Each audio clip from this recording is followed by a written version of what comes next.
out. So he saved a lot of money by not using this shower. Otherwise, we would have been in the thousands more. That. Yummy. And look at this. So the homeowner had demoed a lot of this before I got here. And he screwed through right here. Okay, so we're here today on a new job. This is Aaron. Aaron, tell us a little bit about your bathroom. Yeah. How long have you had the house for? 2.5 years. How many times have you used the shower? Zero. So two and a half years. Didn't have a lot of confidence in it. Some deposits of some sort of minerals around the edges and stuff. Well, I don't know if I should use this. Yeah. And I meant to get this done sooner, but I kept putting it off because I have the other shower to use. Yeah. And now I think it's finally time. Thank you. Right on, Aaron. Yeah, welcome. All right. Okay, so a couple things right off the bat when I came over for the initial visit that I noticed.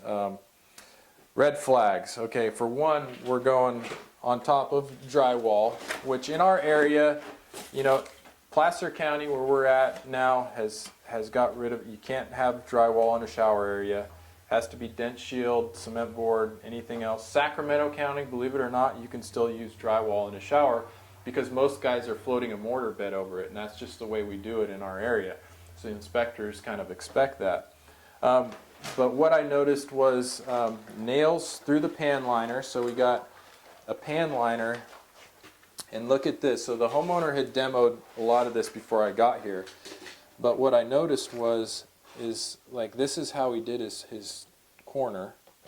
He just folded the pan liner, put some staples. You see all the fasteners, and then there's actually a screw where he screwed his hardy backer, and it looks like this must be mastic. Yep, that's mastic. So he screwed the pan liner, screwed hardy backer through the pan liner. No welded seam or anything. And that's how the pan liner was done. There's a wall here, and then this was curbless. The tile guy just cut the pan liner right here and masticed the tile directly to the pan liner. So this is where the waterproofing stopped.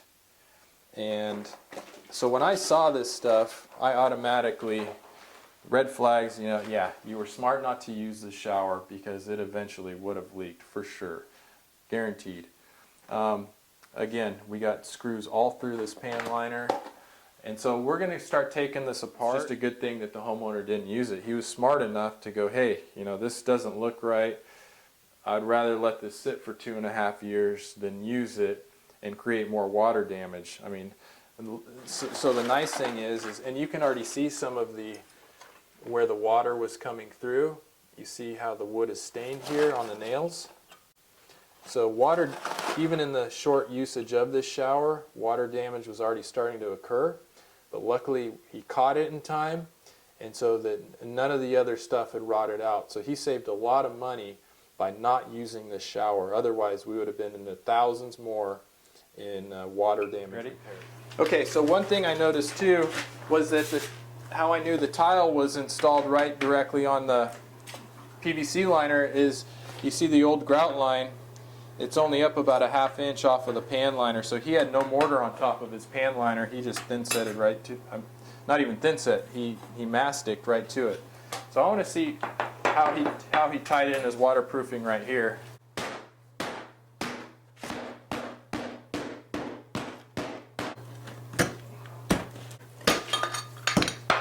Yep, so he used mastic. Again, mastic is it's an okay adhesive, but not in a wet area. So we don't use mastic anywhere that's going to be in water. So yeah, this guy used mastic on everything.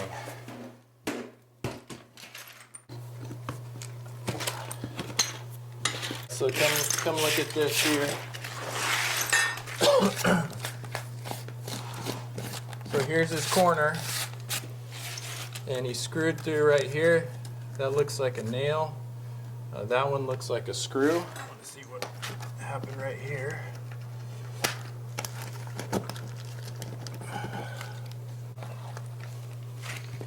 Looks like he did it.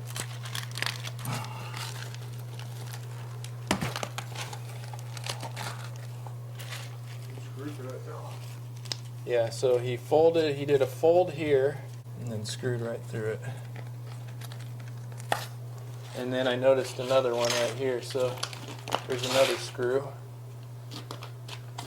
Screw right through it. This would have caused water problems. There's a rusty screw. The only reason they get rusty is from water. So water was already getting in there.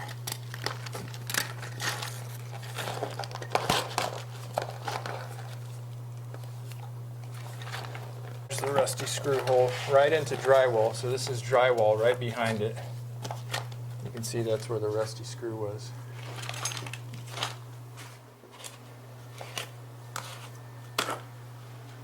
Oh, look at that. Yummy. I'm gonna make a mess here.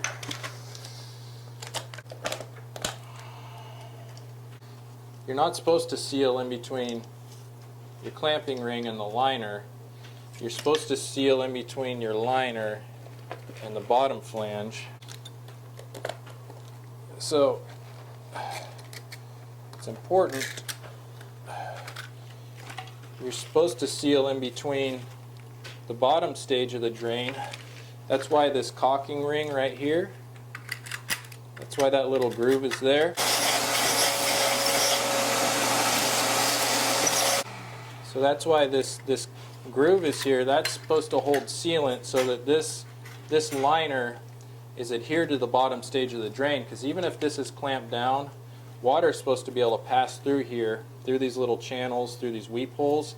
Any water is supposed to travel down here and go through, but you don't want, if there's a backup, for water to be able to run under there, which it would have in this case. And I'll show you how to do this. I'll put up the card right now of my how-to video on these pan liners so that you can see the proper way to connect not only the whole system and waterproof a whole shower pan using this 40 mil liner, but how to connect it correctly to the bottom stage of the drain. So the caulking goes in here, this goes on here, this clamping ring goes on. You don't seal in here, you want water to be able to pass through, and then finally the top stage screws in. And all these fail videos that I'm showing you, I'm getting a huge response from them, and the main thing is you guys are learning from them. I'm not just showing these videos just for wow factor. I'm showing them so you can learn. And that's what I'm getting from you guys. By dissecting these things and seeing the potential problems, you guys are able to see it and go, wow, I'm not going to do it that way. So these are educational videos for your use. And again, thanks for watching. Keep doing a great job, and make sure to watch the video coming up next. Click like and subscribe. See you on the next one.